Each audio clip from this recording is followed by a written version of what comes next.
안녕하십니까. 행복한 부활주일 아침입니다. 오늘 하나님 앞에 예배하는 날 부활의 기쁨을 마음껏 누리시고 부활하신 주님을 마음껏 찬양하시고 하나님의 말씀에 깊은 곳으로 들어갈 수 있는 우리 복된 하루 되시기를 주의 이름으로 축복합니다. 오늘은 요한복음 20장의 말씀을 통해서 예수님은 말씀하신 대로 살아나셨습니다 라는 주제로 함께 은혜를 나누도록 하겠습니다. 예수님께서는 제자들에게 내가 십자가에 못 박혀 죽어야 되겠고 또 사흘 만에 다시 살아날 것에 대해서 많은 말씀을 하셨죠.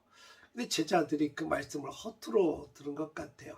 예수님께서 막상 십자가에 달려 돌아가실 때 제자들이 보여준 모습은 참 쪼잔하고 부끄럽기 짝이 없는 그런 모습을 보여줬죠. 숨기도 하고 도망가기도 하고 멀찌감치 쫓아가기도 하고 예수님을 모른다고 저주까지 하면서 부인하는 그런 제자들의 모습을 보면서 참 안타깝고 속상한 모습들을 보게 됩니다. 이게 그 당시 분위기였다는 거죠. 공포스럽고 굉장히 예수님과 함께하는 것이 알려지기라도 하면 큰일을 당할 것 같은 그런 불안하고 두려움 속에 휩싸이는 그런 분위기가 바로 예루살렘의 분위기가 아니었을까 생각이 듭니다.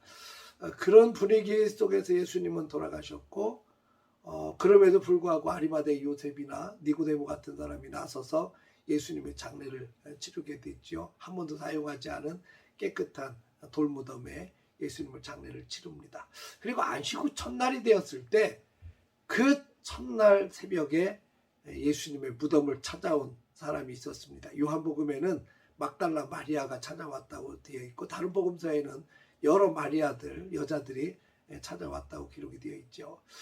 참 겁도 없습니다. 그 새벽에 아직도 어둠이 짙었을 때에 무덤을 찾아온다는 것은 사실 쉬운 결정은 아닙니다. 동서양을 막론하고 옛날이나 지금이나 무덤은 터부시하거나 두려워하는 경향이 있죠. 공동묘지에 새벽에 아무도 없는 새벽에 깜깜할 때 공동묘지 한번 가라 그러면 그 사람이 두려워서 잘 못 갈 겁니다. 왜 그런 데 가냐고 그러면 손사래를 치르는지 모르겠어요. 그런 면에서 보면 참 막달라 마리아는 대범하고 대단한 여자인 것 같다는 생각이 듭니다. 무엇이 막달라 마리아를 무덤으로 달려가게 했을까? 막달라 마리아 속에 있는 예수님에 대한 그리움과 사랑이 너무 크기 때문에 그 사랑은 두려움도 기꺼이 이겨낼 수 있는 힘이 있기 때문에 달려간 것 아니겠나 싶습니다. 여러분, 사랑은 힘이 있습니다. 구약성경에 나오는 야곱 같은 경우는 라헬을 너무너무 사랑했습니다. 그 라헬을 부인으로 얻기 위해서 7년을 죽으라고 고생했죠. 그런데 7년을 수일처럼 여겼다 그랬어요. 근데 사기 결혼을 당했습니다. 레아를 먼저 주는 바람에 또 7년을 봉사하게 됐죠. 근데 그 도합 합쳐서 14년을 수일처럼 여겨가며 기쁨으로 일할 수 있었습니다. 왜냐하면 사랑하는 여인을 얻을 수 있기 때문이라고 하는 기대감, 그런 소망이 있기 때문 아니겠습니까? 사랑하면 아무리 힘들어도 그 힘든 것을 힘들다고 하지 않고 달려갈 수 있는 힘이 있는 것 같아요. 부모들이 자식을 위해서 정말 어떤 어려움이나 힘든 일도 마다하지 않고 막 거침없이 감당해낼 수 있는 힘이 어디서 나옵니까? 자식을 향한 부모의 사랑 때문 아니겠습니까?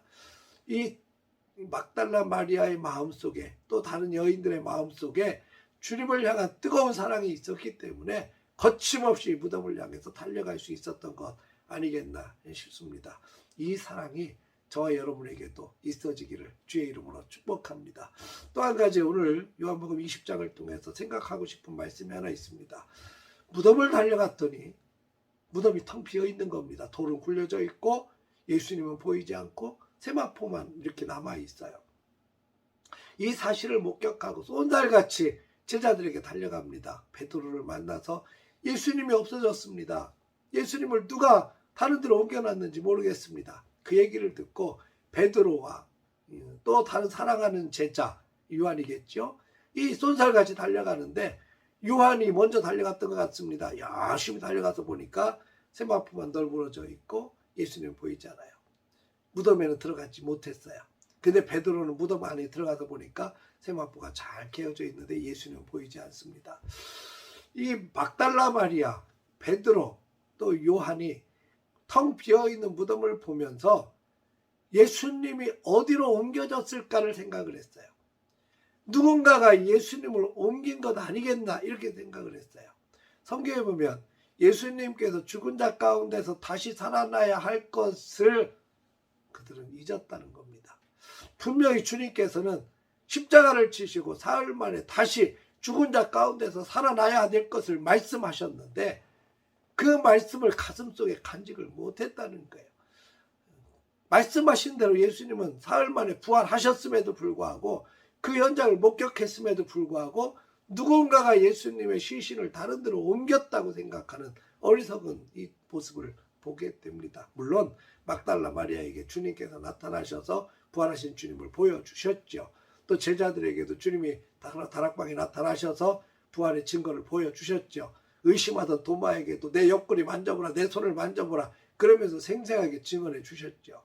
근데 처음 목격했을 때 제자들의 반응은 누가 예수님의 시신을 옮겼느냐는 거예요. 여러분, 하나님의 말씀을 간직해야 하나님의 말씀을 묵상하고 하나님의 말씀을 믿고 하나님의 말씀을 가슴속에 새겨야 그 말씀이 이루어졌을 때 하나님께서 말씀하신 대로 이루셨구나 이것을 깨닫게 될 수 있는 거죠. 사랑하는 성도 여러분, 하나님의 말씀은 소중합니다. 하나님의 말씀은 살았고 운동력이 있어요. 하나님의 말씀을 허투루 듣지 마십시다. 하나님의 말씀을 가슴에 새기고 머리에 새기고 눈에 새기고 귀에 새겨서 하나님의 말씀이 생생하게 이루어지는 것들을 볼 수 있기를 주의 이름으로 축복합니다. 예수님께서 이 땅에 처음 오셨을 때 임마누엘의 하나님으로 오셨어요. 하나님이 우리와 함께 계시다는 거죠. 예수님께서 다시 부활하셔서 승천하시면서 제자들에게 당부하고 약속하신 것은 세상 끝날까지 내가 너희와 함께 있겠다고 약속하셨어요. 이 약속을 가슴에 품고 살 수 있기를 바랍니다. 부활하신 주님, 지금도 살아계신 주님이 우리와 함께 하시고 세상 끝날까지 우리와 함께 하실 것을 확신할 수 있기를 주의 이름으로 축복합니다.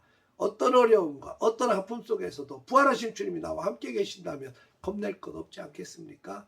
우리 담대하게 믿음을 가지고 그 주님과 동행하며 승리의 길을 걸어갈 수 있기를 바라고 오늘 거룩한 부활주일에 마음껏 주님을 찬양하고 마음껏 하나님을 예배할 수 있는 우리 거룩한 부활주일, 행복한 부활주일 되어지기를 주의 이름으로 축원합니다. 할렐루야.